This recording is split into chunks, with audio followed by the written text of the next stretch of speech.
আচ্ছা, এরপরের প্রশ্নটা হচ্ছে মোহতারাম, আপনি নিজেও ব্রিটেনে ছিলেন এবং ব্রিটেন, আমেরিকা সহ ইউরোপের অনেক মানুষই কুকুর লালন পালন করে, পাশাপাশি মুসলমানরাও কিন্তু লালন পালন করছে। এবং সম্প্রতি দেখা গেছে বিভিন্ন চ্যারিটি, বিশেষ করে অ্যানিম্যাল নিয়ে যারা কাজ করেন, অনেক মানুষ তাদের ছেলে মেয়ে না থাকার কারণে সম্পদগুলোকে কুকুরের নামে তারা দান করে দিচ্ছেন এবং পুরো বাড়ি উইল করে যাচ্ছেন কুকুরের নামে।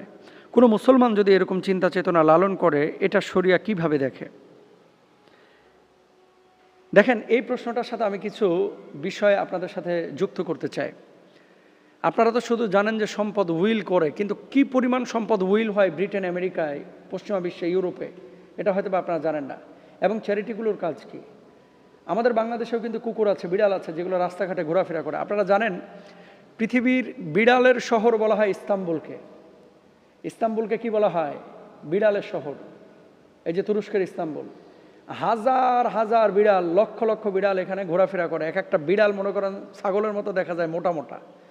এরা বিড়ালকে খুব ভালোবাসে এবং বেতন পাওয়ার পরে একটা অংশ অনেকে রাখে যে বিড়ালকে, যে পথ বিড়ালকে খাওয়াবে। তুরস্কের মসজিদে বিড়াল, তুরস্কের রেস্টুরেন্টে বিড়াল, বাড়িঘরে বিড়াল, ছাদে বিড়াল, কেউ কোনো বিড়ালকে আঘাত করে না। তো বিড়াল তো লালন পালন জায়েজ, কিন্তু কুকুর লালন পালন ইসলাম কিন্তু অনুমোদন করে না। হাদিসের মধ্যে আছে, ওই ঘরে রহমতের ফেরেশতা প্রবেশ করে না যে ঘরে কুকুর লালন পালন করা হয়। এখন আসেন, ব্রিটেন, আমেরিকা এবং ইউরোপে মূল সমস্যাটা হচ্ছে এরা তো বিয়ে শাদী করে না, অনেকে বাচ্চা কাচ্চা নেয় না। এখন লাইফটাকে এনজয় করার জন্য এরা বাচ্চা কাচ্চাও নিতে চায় না। কুকুর লালন পালন করার কারণে এদের ভালোবাসাটা কুকুরের উপরে চলে যায়। এখন যখন মারা যায়, ওই কুকুরটা তো জীবিত থাকে। তো চিন্তা করে, আমার মৃত্যুর পরে এই কুকুরকে দেখবে কেনা? তখন তারা চ্যারিটির সাথে এঙ্গেজ করে এবং নিজের যে বাড়িটা, ধরেন লন্ডনের বাড়ি, নিউ ইয়র্কের বাড়ি, অথবা ক্যালিফোর্নিয়ার বিভিন্ন অঞ্চলের বাড়িঘর, এগুলো কি করে? ডোনেশন করে দেয়। এমনই একটা উদাহরণ দেখেন, গুন্থার ডগ ট্রাস্ট, মালিক জার্মান কাউন্টেস, সম্পদ প্রায় 400 মিলিয়ন মার্কিন ডলার। কুকুরের নাম হচ্ছে গুন্থার, ব্যবস্থাপনা ট্রাস্ট ফান্ড। কুকুরের যত্ন, সম্পদ বিনিয়োগ, পরবর্তীতে মানব কল্যাণেও কিছু তারা কাজ করে। এর উদ্দেশ্য হচ্ছে এই ট্রাস্ট কুকুর অসুস্থ হলে কুকুর খাবে কি, উচ্চ মানের জীবনযাপন করা, এরা কিন্তু নিশ্চিত করে। তো 400 মিলিয়ন মার্কিন ডলার, এবার আপনি বাংলাদেশের টাকায় হিসাব করে দেখেন কত টাকা হয়। তো ওদের দেশেও কুকুর আছে, আমাদের দেশেও কুকুর আছে। আমাদের দেশের কুকুরগুলোকে আমরা কি দিই? আমাদের দেশের মানুষকেও তো মূল্যায়ন আমরা করতে পারি না অনেকেই। এই জন্য ভাই, এই জায়গাটাই, কোনো মুসলমানের বাচ্চা যদি এইভাবে আপনারা কুকুর লালন পালন করে কুকুরকে সম্পদ উইল করতে চান, কুকুরকে সম্পদ উইল কোনো মুসলমানের বাচ্চা করতে পারবেন না, এটা আপনাদের জন্য জায়েজ হবে না। 2 নম্বর আরেকটি চ্যারিটি দেখেন,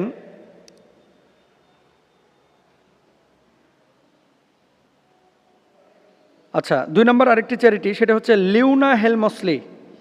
কুকুরের নাম হচ্ছে ট্রাবল, আর এটা হচ্ছে যুক্তরাষ্ট্রের। উইল করা হয় 2007 সালে। প্রথমে সম্পদ ছিল 12 মিলিয়ন মার্কিন ডলার, পরে আদালত কমিয়ে এটাকে 2 মিলিয়ন মার্কিন ডলারে নিয়ে আসছে। আচ্ছা, এটার লক্ষ্য কি? কুকুরকে উচ্চমানের জীবনযাপন করানো, উচ্চমানের জীবনযাপন। আপনারা জানেন যে ওয়ার্ল্ডের এখন বহু দেশে কিন্তু কুকুরের হোস্টেল তৈরি হয়েছে। মানে মালিক এখন ফ্রান্সে বা জার্মানিতে ঘুরতে যাবে, তো কুকুরকে হোস্টেলে রেখে যেতে হয়, এবং কোন বেলা কি ফুড মেনু দিচ্ছেন এটা কিন্তু আবার ওই যে চিপসের মাধ্যমে, চিপস মানে হচ্ছে ক্যামেরার মাধ্যমে তারা কিন্তু অবজার্ভ করে, এবং আপনাকে এই তথ্য প্রতিবেদন কিন্তু জমা দিতে হয়। তো এই ট্রাস্টটাও কিন্তু কুকুরের নিরাপত্তার জন্য কাজ করছে, নিয়মিত মেডিকেল সেন্টারে কাজ করছে। এরপর দেখেন ডগ ট্রাস্ট, 1891 সালে এটার প্রতিষ্ঠা, এবং বিভিন্ন ব্যক্তির উইলের মাধ্যমে এটার বর্তমান প্রায় 1 লক্ষ পাউন্ড থেকে 5 মিলিয়ন পাউন্ড। 6 মিলিয়ন পাউন্ড মানে বাংলাদেশের 100 কোটি টাকা। খেয়াল করেন, 6 মিলিয়ন পাউন্ড মানে কত? বাংলাদেশের প্রায় 100 কোটি টাকা। এটা এই ডগ ট্রাস্টে মানুষ উইল করেছে।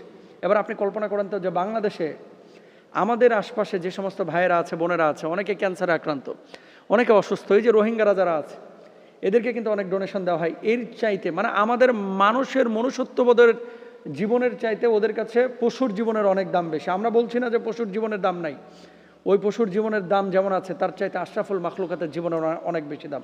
এজন্য কোনো মুসলমান যদি এরকম টার্গেট নেন যে আমি কুকুরের জন্য আমার সম্পদটাকে উইল করে দেবো, আমার বাড়িঘর উইল করে দেবো, এটা আপনার জন্য জায়েজ হবে না। মানুষের জন্য খরচ করেন। আর কুকুর, বিড়াল, ছাগল, মহিষ, এগুলোর প্রতি দয়া দেখাবেন, অবশ্যই তাদেরকেও সাহায্য সহযোগিতা করবেন, খাবার দিয়ে সহযোগিতা করবেন। নবীজি সাল্লাল্লাহু আলাইহি সাল্লাম নিজেও করেছেন, আপনিও করবেন। কিন্তু সবার আগে মানুষ। ওয়ালাকাদ কাররামনা বানি আদম, আল্লাহ বলছেন আমি মানুষকে সম্মানিত করে বানিয়েছি। এরপরে দেখেন আরেকটি চ্যারিটি, সেটা হচ্ছে Royal Society for the Prevention of Cruelty to Animals. এটাও কিন্তু একটা চ্যারিটি। এদের প্রতিষ্ঠা হচ্ছে 1824 সালে এবং এখানকার প্রায় মানে করা সম্পদের পরিমাণ 1 মিলিয়ন পাউন্ড। খেয়াল করেন, চ্যারিটি ফান্ডে দেওয়া হয়, পশু কল্যাণ ফান্ডে দেওয়া হয়। তো আমরা আসলে এরপর আরেকটা দেখি, ইউকে প্রাইভেট পেট ট্রাস্ট। এখানে প্রায় 2 মিলিয়ন পাউন্ড মানুষ দান করেছে বিগত বছরগুলোতে। তো তারা কুকুরের জন্য দান করতেছে, আর মুসলমান জাকাত আদায় করে না মুসলমানের জন্য। কল্পনা করতে পারেন? আমরা